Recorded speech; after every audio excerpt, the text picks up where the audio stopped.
Selamat hari Minggu. Saya percaya kasih setia Tuhan selalu baru setiap pagi. Voice of Pentecost kali ini akan membahas mengenai dinamika kesembuhan ilahi. Apakah kamu pernah mengalami sakit dan disembuhkan Tuhan melalui mujizat? Atau malah pernah lihat orang yang sakit dan didoakan tapi nggak sembuh-sembuh? Jadi sebenarnya kesembuhan ilahi itu beneran ada atau enggak sih? Dan apakah pelayanan kesembuhan ilahi masih sesuai dengan kemajuan zaman now? Dalam Alkitab ada ratusan ayat janji Tuhan bagi kesembuhan umatnya. Banyak peristiwa dicatat orang-orang mengalami kesembuhan secara mujizat. Contohnya dalam perjanjian lama, Raja Hizkia yang disembuhkan atau Naaman yang disembuhkan dari penyakit kusta dan masih banyak lagi. Perjanjian baru juga mencatat ada begitu banyak peristiwa mujizat kesembuhan ilahi baik melalui pelayanan Tuhan Yesus maupun melalui pelayanan para rasul. Nah, sebagai insan Pentakosta, kita percaya bahwa kesembuhan ilahi terjadi karena pengorbanan Tuhan Yesus di atas kayu salib. Kita percaya bahwa mujizat tetap terjadi sampai sekarang karena Allah masih terus melakukan perbuatannya yang ajaib yang melampaui kemampuan manusia dan hukum alam. Yang harus kita pahami sebagai insan Pentakosta adalah bahwa pengajaran Injil harus berpusat kepada Yesus yang adalah juru selamat kita, penyembuh yang membaptis dengan Roh Kudus, yang menguduskan kita, dan Raja yang akan datang kembali. Jadi, pelayanan kesembuhan ilahi tidak terpisahkan dalam pemberitaan Injil, karena Tuhan Yesus adalah Sang Penyembuh.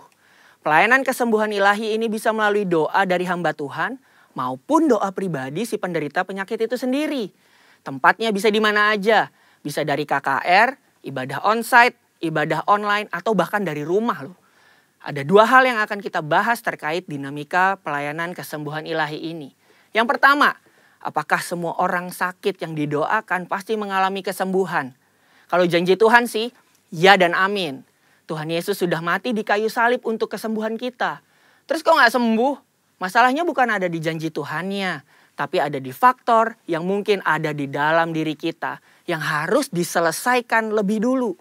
Forum Teolog GBI dalam pandangan teologis tentang penyakit memaparkan ada beberapa fakta mengenai penyakit. Yang pertama, ada penyakit akibat dosa kita. Yang kedua, ada hukuman Allah. Yang ketiga, karena perizinan dan kedaulatan Tuhan. Yang keempat, penyakit karena kejahatan iblis. Yang kelima, penyakit karena ulah manusia yang tamak, serakah, korup, dan destruktif. Untuk itulah kita perlu terbuka, mengaku dosa kita, memohon dan berdoa dengan iman. Seperti yang tertulis dalam Yakobus 5 ayat yang ke-14 sampai 16. Pelayanan ini merupakan bagian dari pelayanan yang dilakukan gereja. Tetapi hamba Tuhan dan gereja bukanlah Sang Penyembuh. Yang menyembuhkan tetap Tuhan Yesus sendiri. Hamba Tuhan dan gereja hanyalah alatnya. Jika seseorang didoakan dan gak sembuh saat itu juga, bukan berarti kita boleh seenaknya bilang, wah kamu gak beriman nih. Atau wah kurang doa ya. Proses kesembuhan ada yang langsung terjadi. Yang artinya langsung sembuh setelah didoakan. Namun ada juga yang harus melalui beberapa proses. Seperti konseling. Atau didoakan beberapa kali baru mengalami kesembuhan. Yang kedua, apakah pelayanan kesembuhan ilahi masih sesuai atau relevan dengan situasi saat ini? Sudah jelas. Perintah Tuhan bagi kita sebagai anak Tuhan untuk mendoakan orang sakit tidak pernah dicabut. Justru pelayanan ini berjalan selaras dengan penginjilan. Namun kenyataannya gak mungkin dong kita bikin acara di lapangan bola terus ngumpulin semua orang yang sakit. Atau datang seenaknya ke rumah sakit. Apalagi ke ruang isolasi penderita COVID. dan mendoakan mereka secara langsung agar mereka mengalami kesembuhan. Kenapa gitu? Karena pemerintah sudah mengeluarkan protokol kesehatan yang begitu ketat. Jika kita melanggar peraturan ini, maka kita sama aja lagi melawan pemerintah. Dalam catatan Christian Evangel, ada satu kejadian pada tahun 1918 sampai 1919, di mana pandemi flu Spanyol menjadi momok mengerikan bagi dunia. Ada sekitar 50 juta orang meninggal akibat pandemi ini. Tetapi yang menarik, insan Pentakosta pada saat itu mengikuti anjuran pemerintah untuk meniadakan pertemuan ibadah dan mengkarantina yang sakit. Mereka tetap tinggal di rumah dan berdoa. Tetapi mereka terus menyatakan bahwa Allah adalah tabib. Sama seperti yang kita lakukan sekarang ini nih. Luar biasanya, dampaknya adalah banyak orang yang lahir baru dan disembuhkan dari sakit penyakit akibat pandemi tersebut. Kesaksian iman mereka kepada Allah dan doa membuat mereka mampu melewati krisis. Keterbatasan pelayanan karena social distancing bukan berarti pelayanan kesembuhan ilahi menjadi tidak relevan atau membuat kita tidak bisa melakukan pelayanan kesembuhan ilahi. Tuhan memberikan ide-ide kreatif melalui sarana yang ada di sekitar kita nih. Misalnya sosial media dan teknologi informasi. Seperti pada zaman rasul-rasul yang secara kreatif menggunakan media perantara dan diurapi Roh Kudus. Seperti sapu tangan atau kain yang pernah dipakai oleh Paulus menyembuhkan segala penyakit dan mengusir roh jahat saat diletakkan di atas orang-orang yang sakit. Jadi, pelayanan itu tidak terbatas dalam pertemuan fisik. Allah juga bisa bekerja melalui ibadah online, melalui panggilan telepon, video call, atau menggunakan media sosial. Berabad-abad yang lalu, pelayanan kesembuhan ilahi telah dilakukan oleh nabi-nabi di Perjanjian Lama, Tuhan Yesus, dan rasul-rasul di Perjanjian Baru. Tidak berhenti sampai di situ. Pelayanan kesembuhan ilahi juga masih relevan dengan zaman now. Secara khusus, di tengah situasi yang sedang dunia hadapi saat ini, gereja harus terus memotivasi dan menggerakkan pengerja dan jemaat untuk melakukan pelayanan kesembuhan ilahi ini dengan mendoakan mereka yang sakit, bahkan dengan memanfaatkan teknologi dan media sosial di tengah keterbatasan akibat social distancing. Pelayanan kesembuhan ilahi merupakan karunia Roh Kudus yang diberikan kepada gerejanya. Oleh sebab itu, kesembuhan yang Tuhan berikan semuanya adalah untuk memuliakan namanya. Tuhan Yesus memberkati.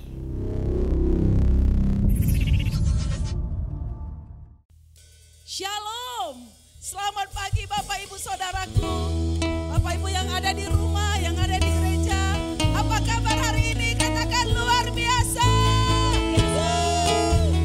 Saya sangat yakin dan percaya Bapak Ibu, engkau yang beribadah, mungkin engkau sedang ada di rumah, mungkin dalam pekerjaan, mungkin engkau sedang terbaring di rumah sakit. Firman Tuhan katakan ketika kita datang kepada Tuhan, ampun keadaan kita, Tuhan sanggup memulihkan kita. Yang percaya katakan amin. Bapak Ibu Saudara, hari-hari ini kita harus banyak-banyak bersyukur. Kita harus banyak-banyak memuji Tuhan. Kalau kita ada pagi hari ini dan kita masih beribadah kepada Tuhan, itu semua karena anugerah dan kebaikan Tuhan. Amin.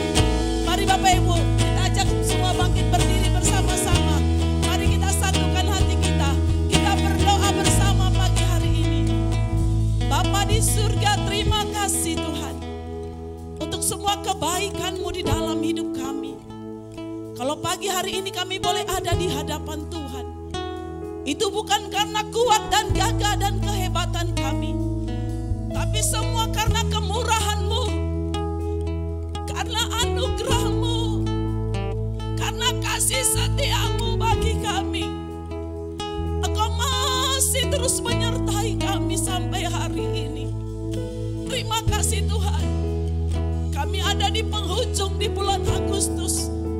Kami akan memasuki bulan yang baru. Dan kami tahu Tuhan, ada kuasa mujizat dalam hidup kami. Kami bersyukur pagi ini bersama-sama. Kami datang dengan suami, istri, dan anak-anak kami, keluarga kami. Kami bawa hidup kami pagi ini kepada Tuhan. Karena kami dan dan seisi rumah kami mau beribadah hanya kepada Yesus sebagai Tuhan dan Juru Selamat kami. Dan pagi hari ini kuasa urapan-Mu turun atas kami semua. Terima kasih Bapa. Kami mau bersyukur sebab terlalu banyak yang Tuhan sudah perbuat dalam hidup kami. Kami tahu hanya sedikit kesusahan kami, tapi terlalu banyak kebaikan Tuhan yang sudah kami alami. Sehingga pagi ini kami tetap berkata, kami bersyukur Bapa. Terima kasih Tuhan.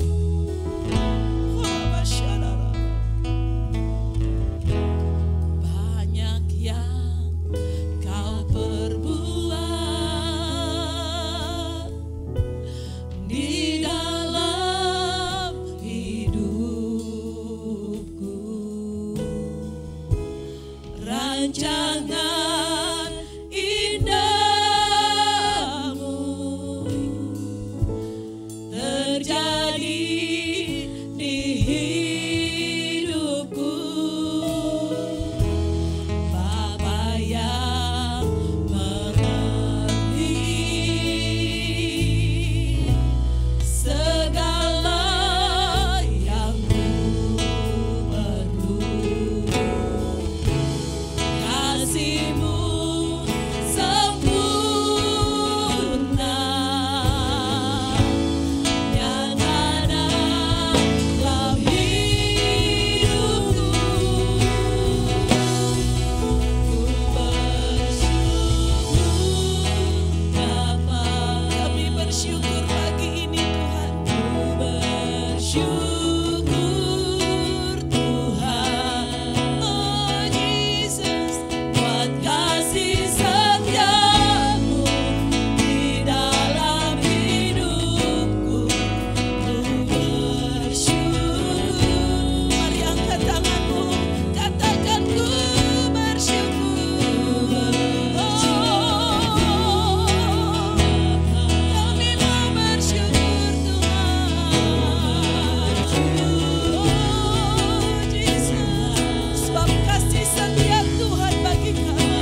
bersyukur bukan karena persoalan hidup kami, tapi kami bersyukur ketika kami dalam masalah, Engkau ada Tuhan.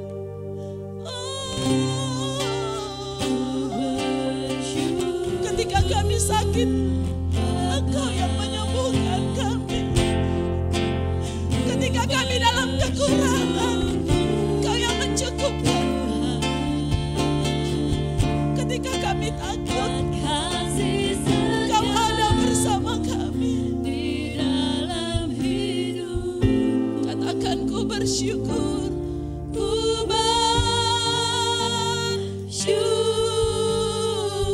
Katakan ku bersyukur, ku bersyukur. Katakan sekali lagi, ku bersyukur, ku bersyukur.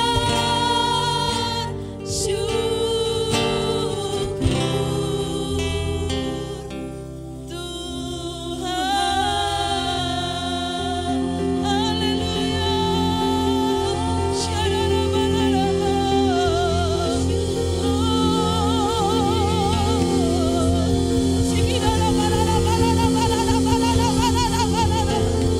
Mari angkat tanganmu, sembah Dia. Mari angkat suaramu, pujilah namanya. Sebab Yesus baik, kasih setianya tak berkesudahan, selalu baru setiap hari. Besar kasih-Nya bagi kita, tak pernah terlambat pertolongannya. Yesus, kami bersyukur, kami bersyukur pagi hari ini. Mari Bapak Ibu kau yang ada di rumah, suami, istri, anak-anak, angkat tanganmu, bersyukurlah. Bersyukurlah sebab Yesus masih ada. Sebab Yesus ada. Dia yang akan menolongmu. Dia yang memulihkan hidupmu. Dia yang menyembuhkan sakitmu. Dia yang memelihara hidupmu.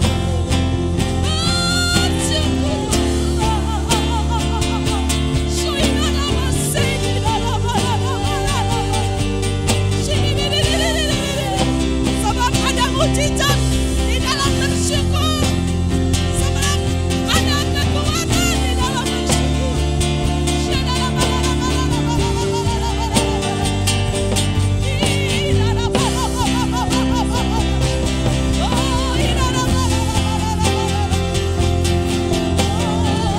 Jesus, ini anakmu, ini umatmu Bapa, datang membawa korban syukur di hadiratmu, datang membawa korban pujian kepadamu.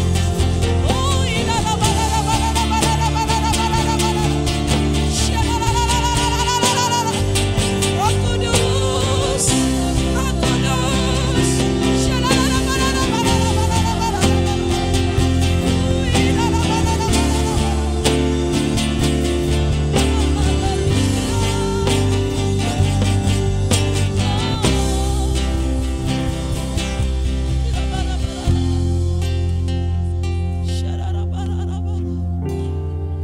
Yesus, mari datang sama Yesus pagi hari ini.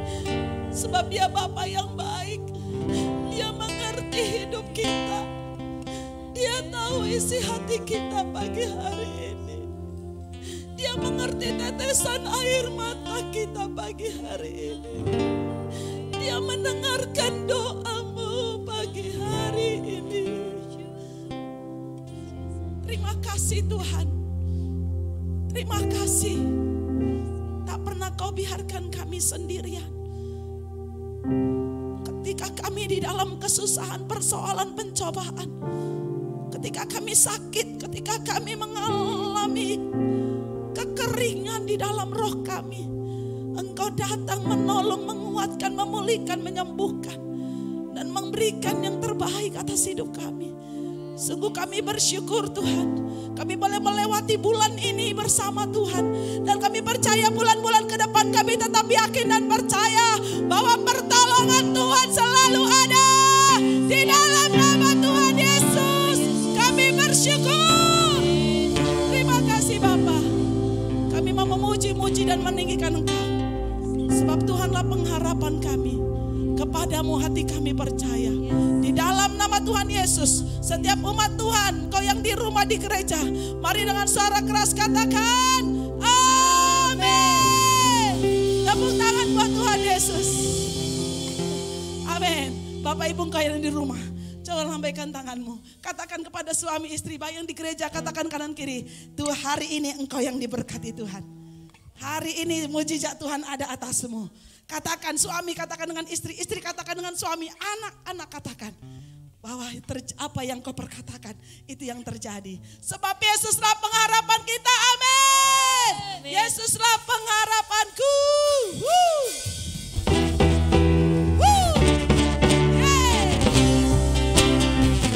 Terima kasih Tuhan.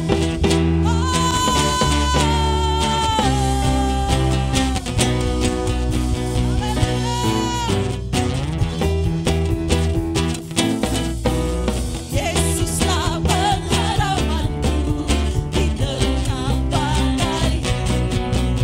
Kepadamu aku percaya, ku pegang janji-Mu. Katakan kemenangan di dalam nama-Mu. Sekali lagi katakan, Yesuslah pengharapan, ya. Kepadamu aku percaya, ku pegang janji-Mu. Oh, ku dapat kemenangan di dalam nama-Mu. Mari lambaikan tangan kita. Yesus, aku percaya. Yesus, aku percaya. Sungguh tiada yang mustahil bagimu. Yesus, aku percaya. Yesus, katakan, pasti ku dapat mujizat yang besar. Aku percaya. Berapa banyak kau percaya? Yesuslah pengharapan, ya. Apapun badai hidupmu, Yesuslah yang akan menolong. Pegang janji-Mu, oh, dapat kemenangan di dalam nama-Mu. Angkat tangan kita. Yesus, aku percaya. Kami percaya Tuhan, dan tiada yang mustahil bagi. Katakan haleluya. Haleluya. Yesus. Oh Yesus, aku percaya. Pasti ku dapat mujizat yang besar.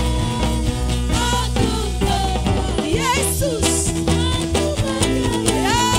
Ya, katakan dengan iman saudara. Sungguh tiada yang mustahil bagi. Haleluya. Haleluya. Yesus, aku percaya. Yesus, aku percaya. Pasti ku dapat mujizat yang besar. Aku percaya. Pegang dadamu. Aku percaya. Sekali lagi. Aku percaya.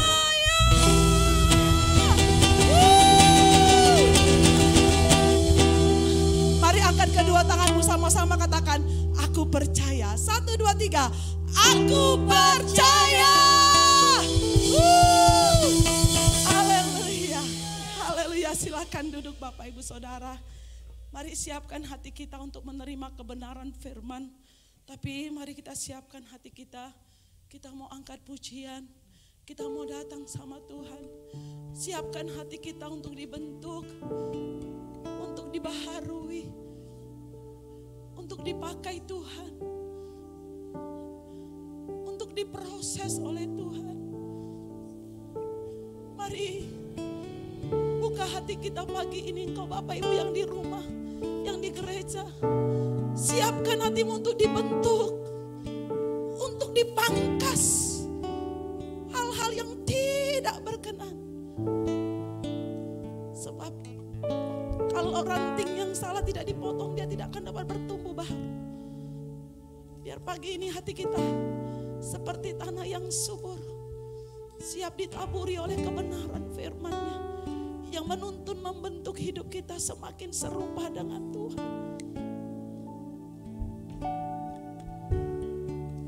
Terima kasih Tuhan. Syakara bararaba.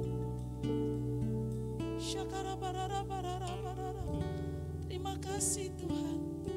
Terima kasih Tuhan. Mari katakan sama Tuhan.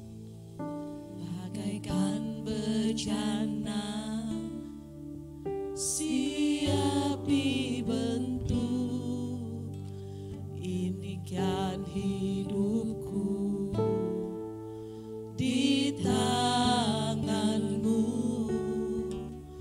dengan urapan kuasa Roh-Mu, ku dibaharui selalu. Mari katakan, jadikanku alat, jadikanku alat dalam rumah-Mu. Inilah hidupku Tuhan, inilah hidupku Bapa, di tangan-Mu. Bentuklah Tuhan, oh, kehendak-Mu. Pakailah hidupku sesuai rencana-Mu. Angkat tangan kita sama Tuhan. Seperti-Mu Yesus, disempurnakan selalu dalam segenap jalan, dalam segenap jalanku. Memuliakan nama-Mu,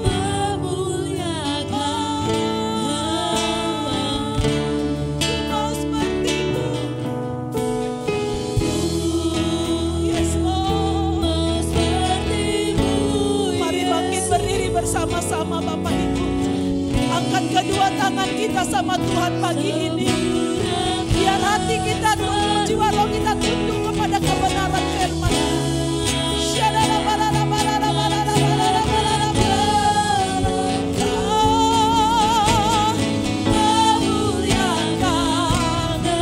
Sekali lagi ku mau seperti-Mu Tuhan.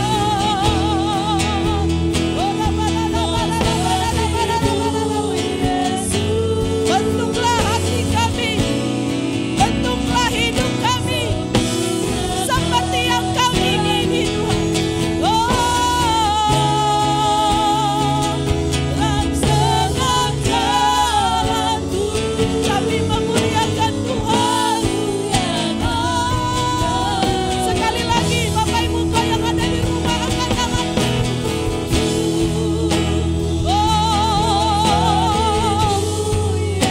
Oh Jesus, sempurnakan kami lewat firman-Mu, baharui kami lewat firman-Mu.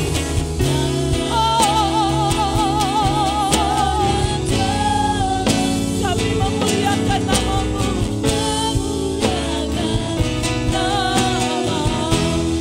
memuliakan nama-Mu,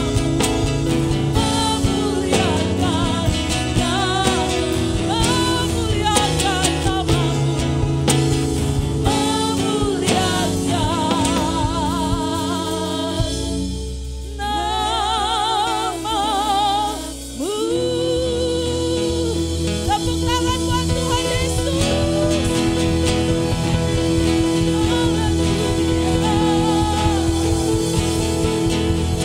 Kami percaya pagi hari ini Bapak, bahwa umat-Mu yang ada di rumah, mungkin di dalam kendaraan, bahkan terbaring di rumah sakit, mungkin yang sedang bekerja, bahkan anak-anak-Mu yang ada di gereja pagi ini. Tuhan, kami adalah tanah liat, Engkau adalah bencunan bagi kami. Bentuklah kami seturut rencana dan kehendak-Mu. Kami mau tunduk kepada kebenaran Tuhan. Sebab Tuhan Yesus, Engkau yang berkata di dalam firman-Mu, barang siapa mengasihi Tuhan Yesus, maka dia harus hidup sama seperti Kristus telah hidup. Dan kami mau disempurnakan semakin segambar serupa dengan Tuhan. Hidup kami, roh kami, jiwa kami, pikiran, perbuatan, perkataan kami.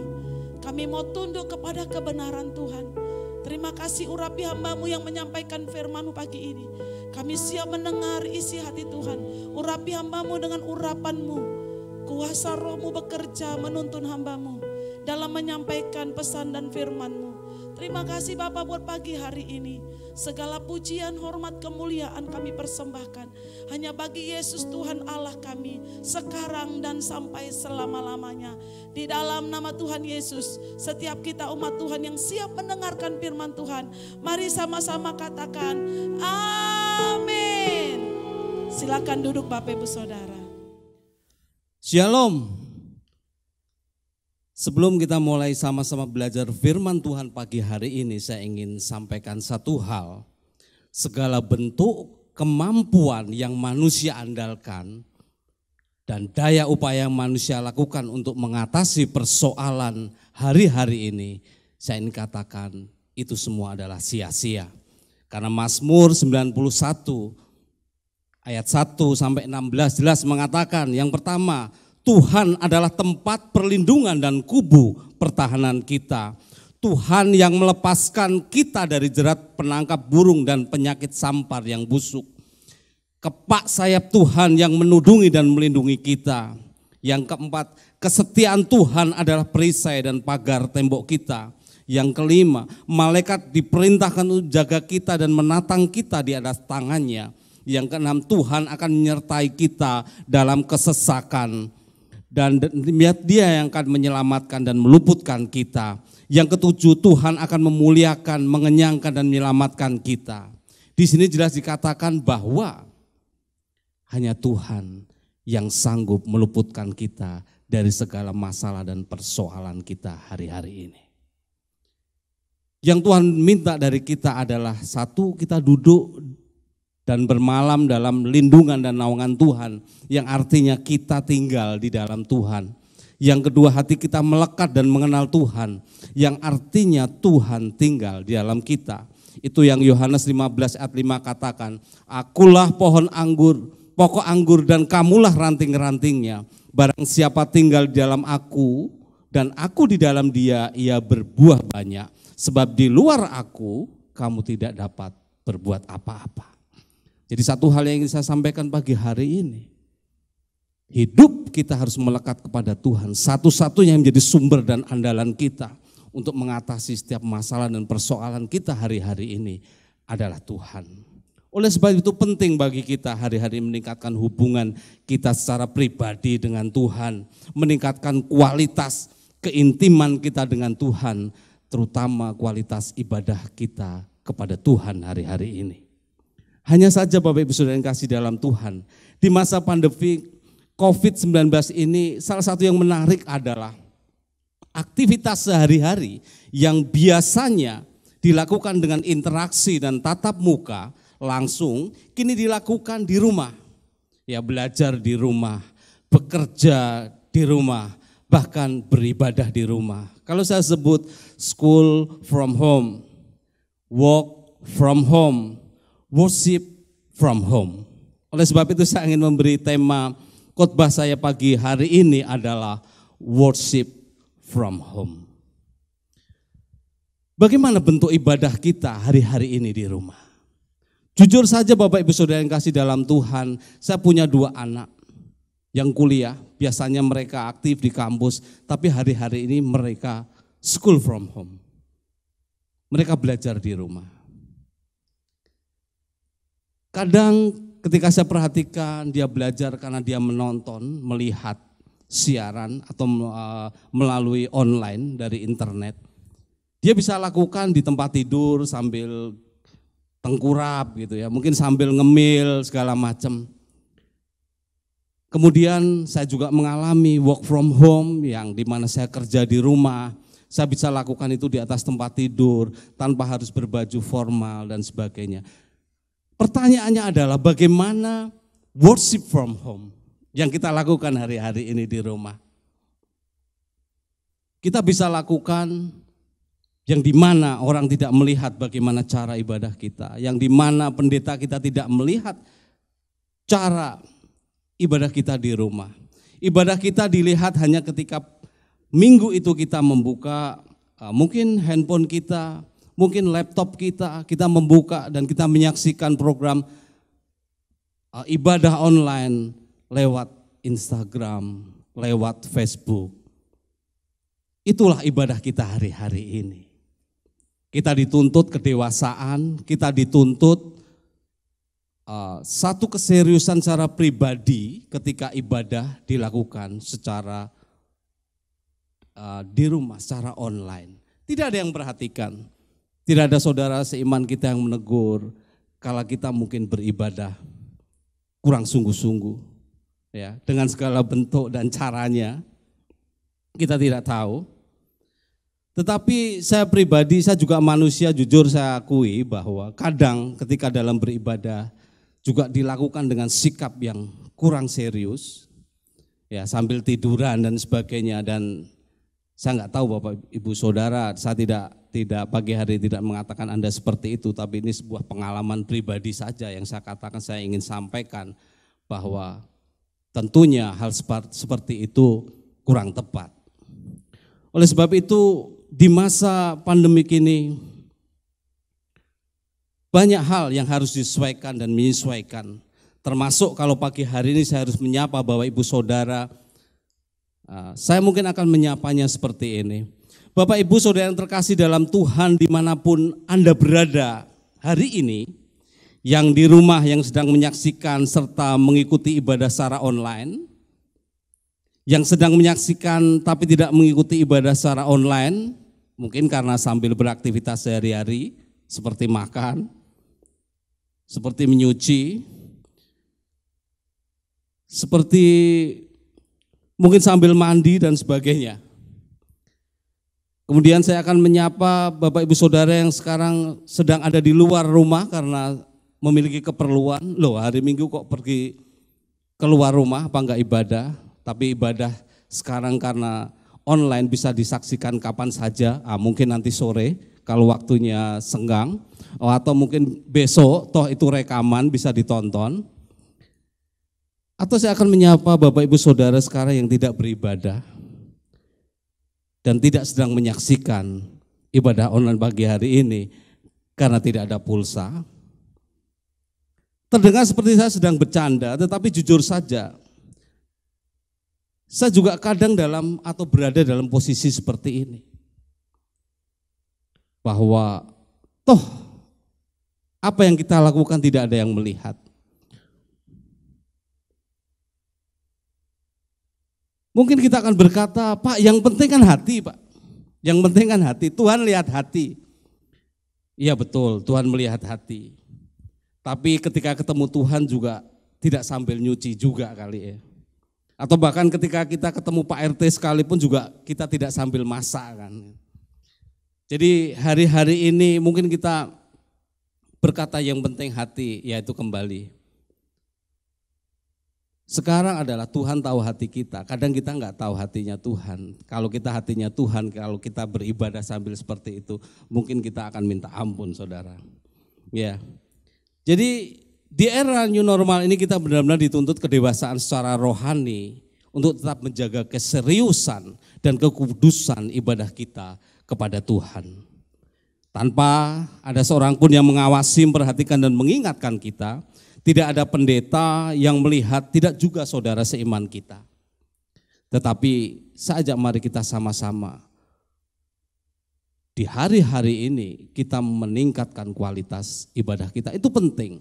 Karena itu yang membuat kita kuat, yang membuat kita selalu memiliki Tuhan sebagai andalan dalam hidup kita. Itu yang membuat kita tidak khawatir, itu yang membuat kita tidak gentar menghadapi hari-hari ini.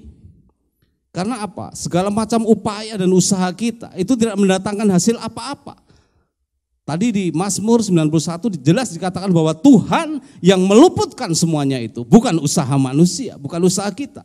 Oleh sebab itu yang kita lakukan hanya menjaga hubungan kita dengan Tuhan. Lewat apa? Lewat ibadah kita. Tapi bagaimana hari-hari ini dengan ibadah yang dilakukan secara online di rumah? Saya ingin mengajak kita sama-sama belajar dari Injil Lukas pasal 7 ayat 36 sampai 50. Injil Lukas pasal yang ke-7 ayat 36 sampai 50.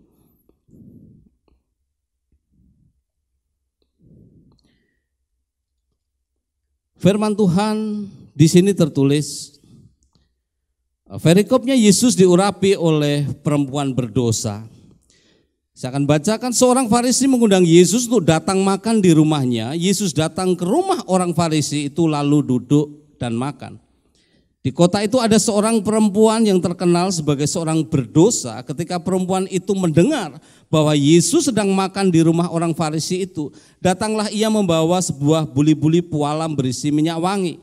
Sambil menangis ia pergi berdiri di belakang Yesus dekat kakinya, lalu membasahi kakinya itu dengan air matanya dan menyekanya dengan rambutnya.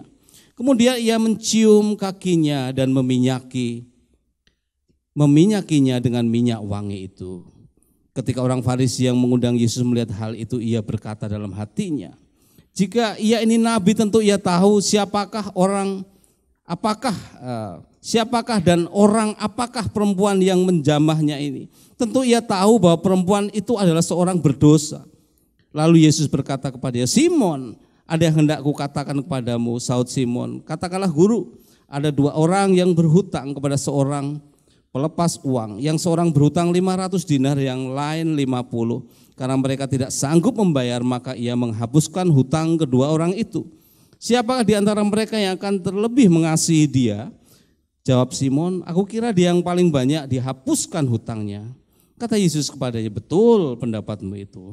Dan sambil berpaling kepada perempuan itu, ia berkata kepada Simon, engkau lihat perempuan ini, aku masuk rumahmu, namun engkau tidak memberikan aku air untuk membasuh kakiku. Tetapi dia membasahi kakiku dengan air mata dan menyekanya dengan rambutnya. Engkau tidak mencium aku, tetapi sejak aku masuk ia tiada henti-hentinya mencium kakiku. Engkau tidak meminyaki kepalaku dengan minyak, tetapi dia meminyaki kakiku dengan minyak wangi. Sebab itu aku berkata kepadamu, dosanya yang banyak itu telah diampuni, sebab ia telah banyak berbuat kasih. Tapi orang yang sedikit diampuni, sedikit juga ia berbuat kasih. Lalu ia berkata kepada perempuan itu, dosamu telah diampuni. Dan mereka yang duduk makan bersama dia berpikir dalam hati mereka, siapakah ia ini sehingga ia dapat mengampuni dosa? Tapi Yesus berkata kepada perempuan itu, imanmu telah menyelamatkan engkau, pergilah dengan selamat. Bapak Ibu Saudara yang kasih dalam Tuhan, kondisi kita hari-hari ini sama dengan Simon orang Farisi ini yang mengundang Yesus. Kita banyak tinggal di rumah, ibadah di rumah. Yang kita lakukan hanya mengundang Yesus untuk hadir di rumah kita. Sadari ketika kita mengundang Yesus hadir di rumah kita, Yesus datang. Seperti halnya ketika Simon orang Farisi ini mengundang Yesus ke rumahnya. Yesus datang untuk makan. Di tengah-tengah perjamuan makan, ya, tentunya Simon juga tidak hanya dirinya, tapi keluarganya, juga teman-temannya dia undang untuk makan juga bersama-sama dengan Yesus. Tapi satu hal yang menarik, di tengah-tengah perjamuan itu ada seorang perempuan yang tidak diundang datang. Jadi hari-hari ini saya ingin katakan, kita seperti Simon orang Farisi ini, ketika banyak di rumah kita mengundang Yesus dan Yesus hadir. Tetapi kadang kita lupa. Kehadiran Yesus di rumah kita, kehadiran Yesus, perjumpaan kita dengan Yesus, kadang tidak membawa perubahan apa-apa dalam hidup kita. Hanya sebagai perjumpaan yang biasa. Karena sebagai halnya Simon, kita mengundang Yesus sebagai tamu di dalam rumah kita. Jadi ketika Yesus datang, kita sibuk menjamu dengan makanan, kita sibuk memperlakukan Yesus dengan pelayanan-pelayanan kita. Kita sibuk membuat Yesus senang ketika dia hadir di rumah kita. Itulah kenapa di dalam ibadah kita sering mengalami bahwa kita berjumpa dengan Tuhan, tetapi hidup kita tidak mengalami perubahan apa-apa. Karena Yesus hanya hadir sebagai tamu di dalam kehidupan rumah tangga kita. Yesus hanya sebagai tamu di dalam hati kita. Kita mungkin lebih sibuk dengan pertanyaan-pertanyaan. Bagaimana Yesus dengan jamuan kami? Sibuk dengan jamuan makan yang diberikan sehingga kita minta komentar Yesus tentang masakan kita jauh lebih penting buat kita. Sehingga kita lebih bertanya kepada hal-hal yang sifatnya hanya lahiriah. Bagaimana Yesus dengan jamuan yang kami berikan hari ini? Anda puas? Anda ingin nambah apa lagi? Kami punya banyak persediaan makanan. Kita lupa untuk apa kita mengundang Yesus hadir di dalam hidup kita.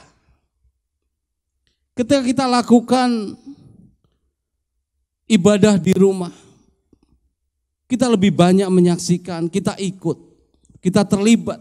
Harusnya itu tidak membawa masalah di dalam hidup kita. Karena dimanapun kita berada, Yesus ketika kita undang dia hadir. Bahkan ketika di rumah sekalipun ketika kita beribadah mengundang Yesus, Yesus akan hadir di dalam ibadah kita di rumah. Hanya saja saudara, saya ingatkan bahwa ketika ibadah kita secara online dilakukan dengan melihat, menyaksikan, yang ada dalam mata jasmani kita, kita lebih dapat menangkap atau nampak ketika kita menyaksikan ibadah secara online, kesalahan-kesalahan kecil yang mungkin muncul seperti ketika seorang singer dia lupa melepas maskernya ketika sampai di atas, itu lebih cepat tertangkap oleh kita. Atau ketika seseorang membawa mimbar ke atas membawa meja ke atas mimbar yang lupa diedit atau terlewat diedit, itu lebih tertangkap oleh mata kita dalam ibadah kita. Atau seorang WL yang sedikit fales ketika menyanyi, itu lebih kita tangkap di dalam ibadah yang kita ikuti. Demikian juga di dalam pertemuan rumah Simon Farisi ini, begitu banyak orang, ada Simon sebagai tuan rumah, tetapi di situ juga ada teman-temannya yang menyaksikan, entah mereka diundang juga, mereka datang ke situ yang tujuannya hanya untuk melihat seorang Yesus yang mungkin menjadi idola mereka, saya nggak tahu. Ya, seorang idola itu kalau dari jauh aja kita melihat itu rasanya udah puas. Dengan ibadah secara menyaksikan secara langsung lewat tayangan-tayangan yang disiarkan. Saya berharap kita fokus ketimbang melihat hal-hal kecil seperti ini yang menjadikan kita lebih mudah mengkritisi. Seperti halnya Simon Farisi ini. Kehadiran Yesus di dalam rumahnya tidak menyentuh substansi hatinya sehingga di dalam dirinya tidak ada perubahan karena Yesus dianggap sebagai tamu. Yesus dianggap sebagai idola yang hanya untuk enak untuk disaksikan dan dilihat. Dan ketika dia melihat itu, dia jadi lebih mudah mengkritisi sikap Yesus. Bahkan ketika ada seorang wanita datang kepada Yesus sambil menangis, sambil mengurapi kakinya.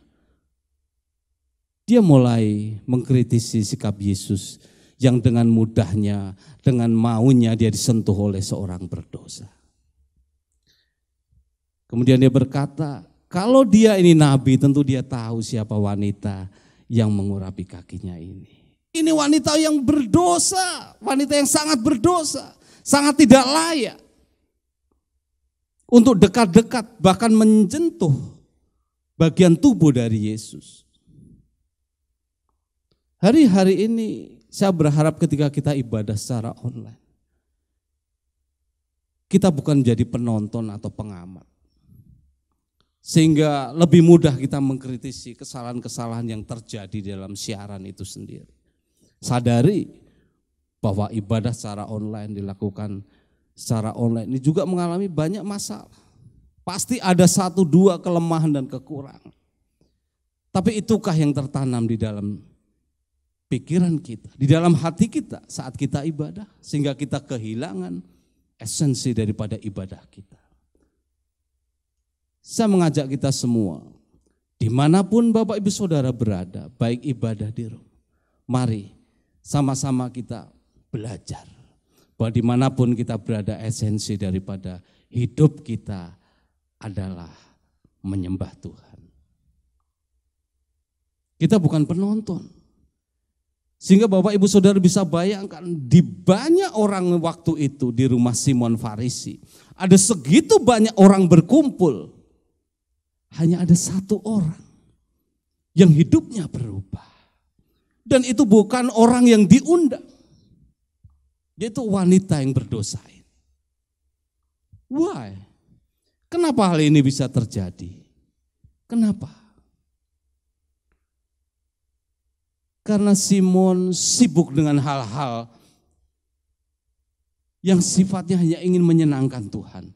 Berbuat baik. Saya katakan bahwa berbuat baik untuk Tuhan tidak salah. Tidak ada yang salah ketika kita berbuat sesuatu yang baik untuk Tuhan. Tapi mari kita kejar hal yang benar di mata Tuhan.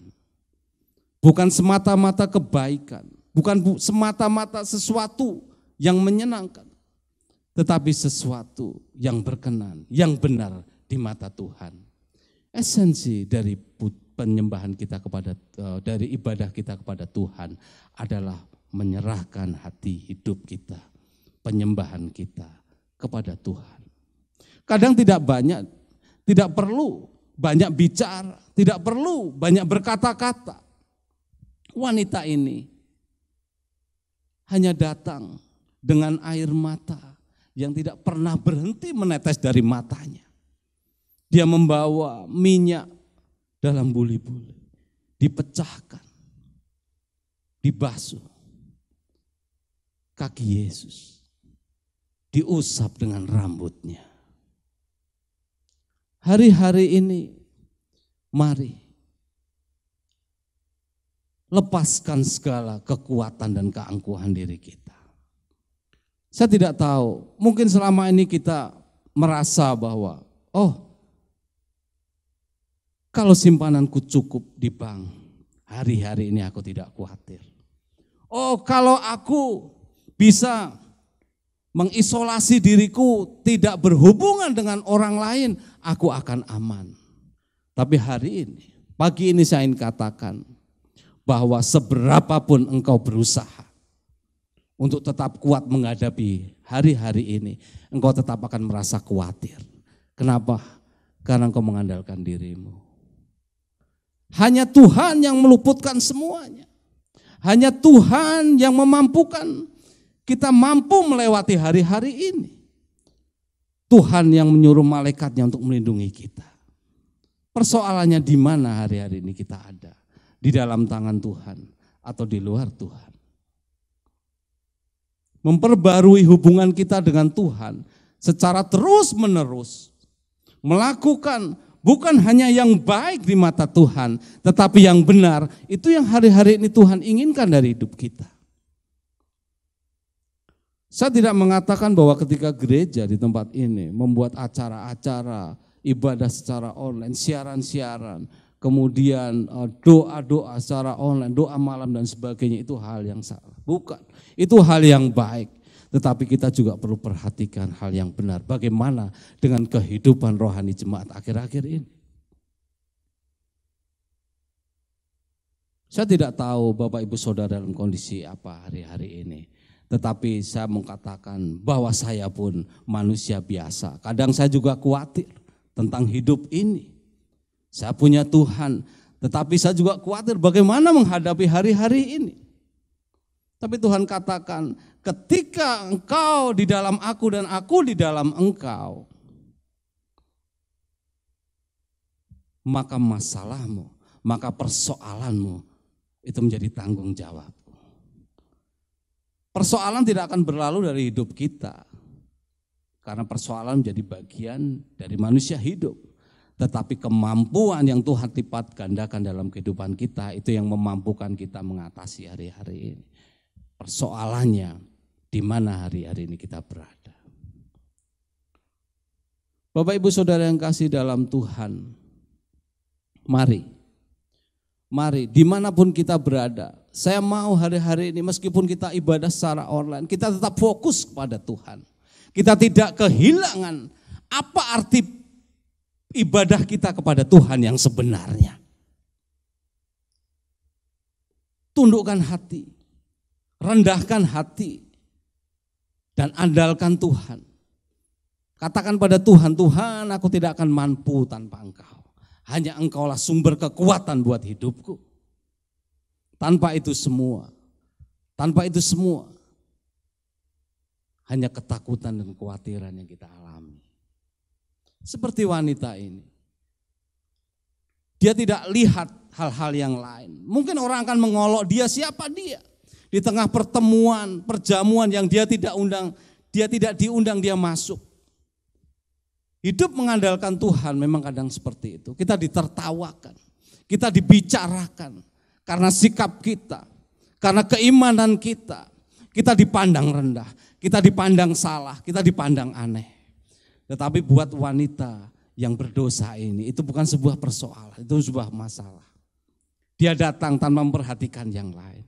Kalau dia lihat manusia, dia tidak mempunyai keberanian untuk datang menghampiri Yesus.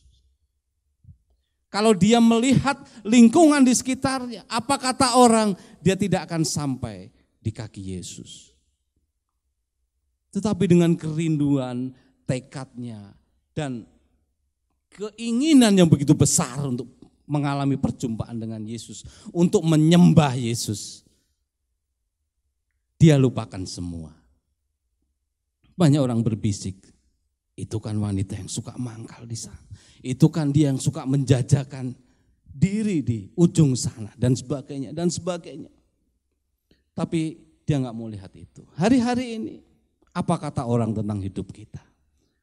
Tapi mulai berani katakan bahwa hidupku hanya mengandalkan Tuhan. Hidupku hanya berpegang kepada Yesus. Maka ketika kita serahkan semua kepada Tuhan, kita melakukan pujian dan penyembahan dari satu ibadah yang kita lakukan, ibadah yang keluar dari hati kita. Dia memperoleh satu jawaban, dia memperoleh satu pengampunan yang luar biasa atas hidupnya. Oleh sebab itu Bapak Ibu Saudara yang kasih dalam Tuhan, hari-hari ini mari kita sama-sama belajar atas hidup kita. Kita sama-sama mengkoreksi. Saya juga bukan orang yang sempurna, saya banyak salah, tetapi saya mau belajar. Saya belajar lewat kesalahan, saya belajar lewat kekurangan. Untuk apa? Untuk hidup lebih baik di hadapan Tuhan. Untuk hidup lebih baik di mata Tuhan. Saya akan tutup satu firman Tuhan pagi hari ini dengan satu kesaksian.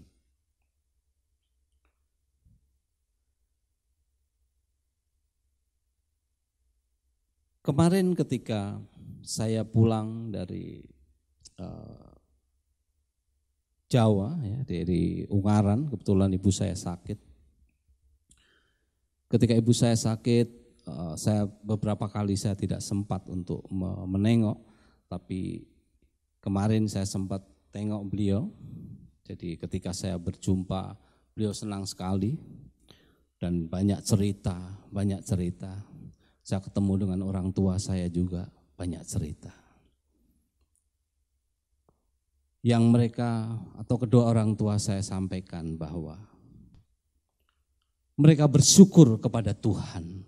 Mereka bersyukur kepada Tuhan bahwa sampai dengan masa akhir Bahkan ketika sakit penyakit boleh menimpa, sakit penyakit boleh mereka alami di usia mereka yang sudah di atas 70 tahun. Dia sampaikan kepada saya, "Nak, hidup yang berhasil adalah hidup yang mengandalkan Tuhan. Tidak ada hal yang mampu menguatkan hidupmu. Bahkan ketika engkau menjadi apapun, engkau menjadi orang yang berkuasa, engkau menjadi orang yang kaya, engkau menjadi orang yang berpengaruh, tapi tanpa Tuhan, engkau bukan apa-apa." Itu pesan yang kedua orang tua saya sampaikan. Dan sampai hari ini saya bangga dengan mereka. Mereka hamba Tuhan yang tidak terkenal, mereka hamba Tuhan yang tidak memiliki apa-apa kalau boleh saya bilang. Tapi mereka memiliki Tuhan. Bapak Ibu, saya katakan ketika engkau memiliki Tuhan, engkau memiliki segalanya. Dan ketika engkau memiliki segalanya, engkau tidak butuh apa-apa. Bapak Ibu Saudara yang kasih dalam Tuhan, tidak ada hal yang mampu menguatkan kita hari-hari ini kecuali hidup bergantung sama Tuhan. Berbuat baik tidak salah, tetapi melakukan yang benar itu yang Tuhan inginkan di dalam hidup kita. Kita sering sibuk dengan hal-hal sesuatu yang berusaha membuat Tuhan senang. Dan kita lupa hakikat sebagai manusia bahwa kita adalah makhluk penyembah-penyembahnya. Kita sibuk membuat 1-2 hal, bahkan banyak hal yang kelihatannya baik, memang itu tidak salah. Tetapi yang Tuhan mau, jangan lupakan bahwa hidupmu adalah penyembah-penyembah Tuhan. Pagi hari ini saya ingin ingatkan, jangan lihat hari-hari hidupmu seperti apa.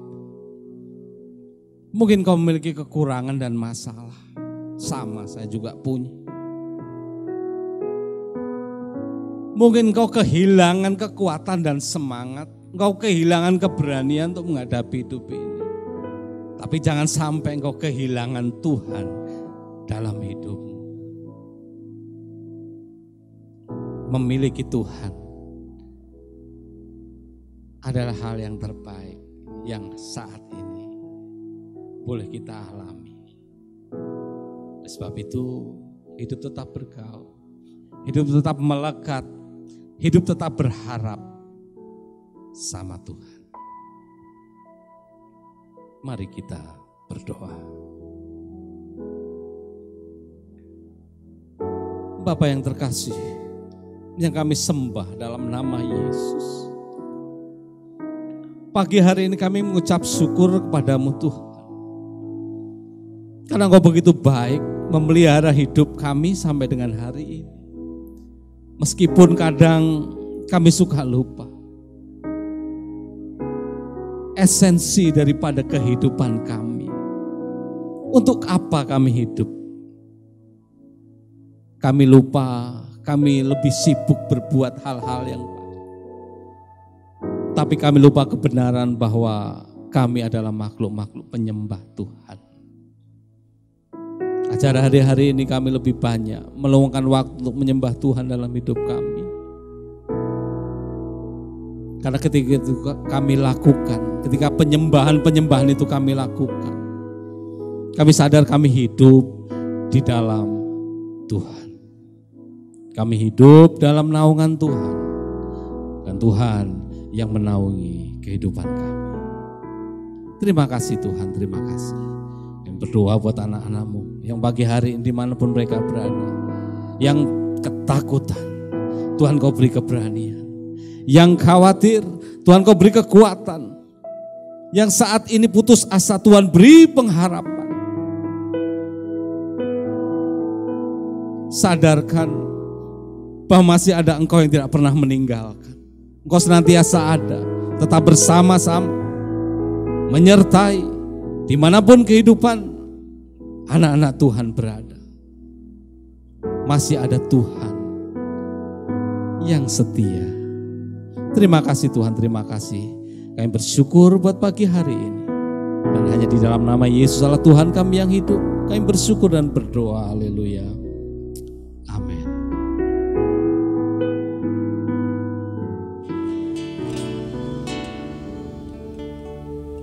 Tuhan, kami mengucap syukur Tuhan buat pagi siang hari ini Tuhan. Kami berterima kasih Tuhan atas berkat karunia-Mu Tuhan. Untuk kami bisa hadir, untuk kami bisa mengikuti ibadah kami Tuhan. Walaupun kami ada di rumah, ada di gereja, bahkan ada di jalan-jalan Tuhan, bahkan di kendaraan, dimanapun kami berada. Engkau Tuhan menyertai kami sampai hari ini. Terima kasih Tuhan buat hamba-Mu yang telah memberikan firman Tuhan, yang menguatkan kami, yang memberikan hati kami menjadi damai sejahtera.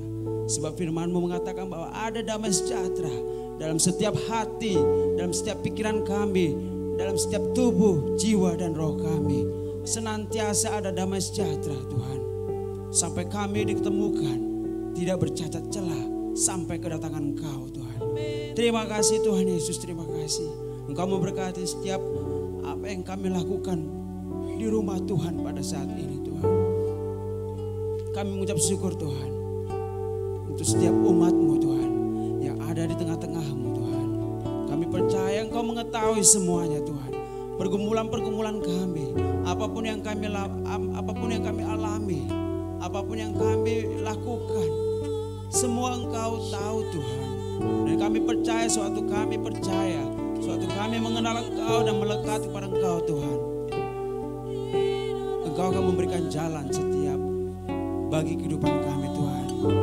Yang sakit disembuhkan Tuhan, yang terluka dipulihkan Tuhan, yang menderita Engkau hiburkan Tuhan, yang hati yang hancur Engkau pulihkan kembali Tuhan. Ada damai sejahtera, ada sukacita yang baru kembali Tuhan. Engkau bangkitkan kembali roh kami Tuhan, menjadi roh yang menyala-nyala Tuhan. Sebab kami percaya kepada Engkau Tuhan, Yesus yang hidup sampai kini. Dan kami sungguh percaya Tuhan.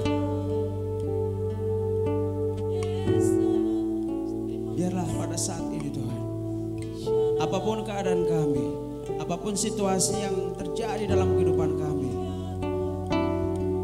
tahu kami bisa melewatinya Tuhan. Kami percaya kami bisa melewatinya Tuhan. Karena kami tahu Engkau Allah bersama-sama dengan kami. Tuhan, kami ucap syukur Tuhan untuk jemaat ini Tuhan, untuk gembala pembina kami Tuhan. Kau berkati untuk gembala rayon kami, bahkan gembala sidang di tempat ini Tuhan. Kau berkati Pak Kris Gedeon Tuhan beserta istrinya, anak-anaknya Tuhan. Kau berkati wakil gembala kami Pak Sugandi dengan Ibu Guntri dan anak-anaknya Tuhan. Terima kasih Tuhan, ada damai sejahtera Tuhan, ada kesatuan hati Tuhan di dalam gereja ini Tuhan.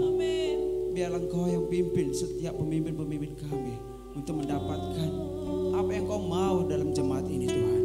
Terima kasih Tuhan Yesus, terima kasih. Kami juga mengucap syukur untuk bangsa kami. Apapun yang terjadi pada saat ini Tuhan, kami percaya di dalam nama Tuhan Yesus, Engkau memberikan yang terbaik Tuhan. Karena kami tahu kami bangsa yang kuat, bangsa yang percaya kepada Engkau, bangsa yang kokoh berdiri untuk menyembah Engkau Tuhan. Terima kasih Tuhan Yesus. Kami bersyukur untuk anak-anak kami Tuhan, lewat pendidikan mereka Tuhan. Apapun yang pada saat ini yang terjadi Tuhan, pendidikan mereka melewat daring ataupun online Tuhan. Kami percaya ini yang terbaik pada saat ini Tuhan. Dan kami sungguh percaya Engkau akan memberikan kekuatan dan kesehatan buat anak-anak kami. Terima kasih Tuhan, Engkau memberkati setiap pemberian kami Tuhan. Setiap tangan-tangan yang memberi lewat persembahan Tuhan. Engkau memberkati kami 30, 60, bahkan 100 kali lipat Tuhan. Engkau akan penuhi lumbung-lumbung mereka, hasil usaha mereka Tuhan. Ternak mereka, apapun yang mereka kerjakan selalu berhasil. Tuhan, terima kasih Tuhan.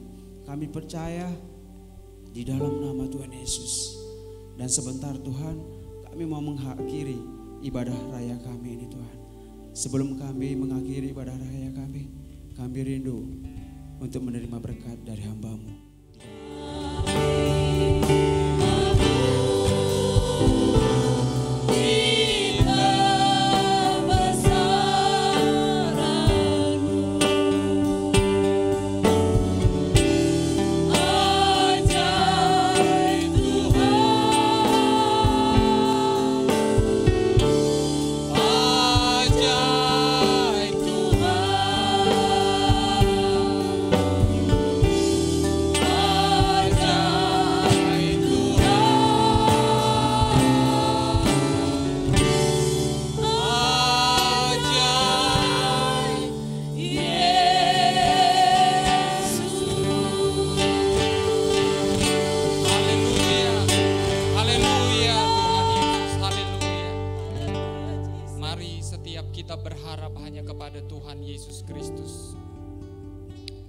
Jemaat yang dikasihi Tuhan, demikianlah firman Tuhan. Tuhan memberkati engkau dan melindungi engkau. Tuhan menyinari engkau dengan wajahnya dan memberi engkau kasih karunia. Tuhan menghadapkan wajahnya kepadamu dan memberi engkau damai sejahtera. Jemaat yang terkasih, terimalah berkat daripada Allah Bapa, kasih daripada Tuhan Yesus Kristus yang melimpah-limpah, serta persekutuan dalam Roh Kudus menyertai kita mulai hari ini sampai selama-lamanya. Mari yang percaya dan telah terima berkat Tuhan sama-sama katakan amin. Shalom, selamat hari Minggu. Tuhan Yesus memberkati kita semua.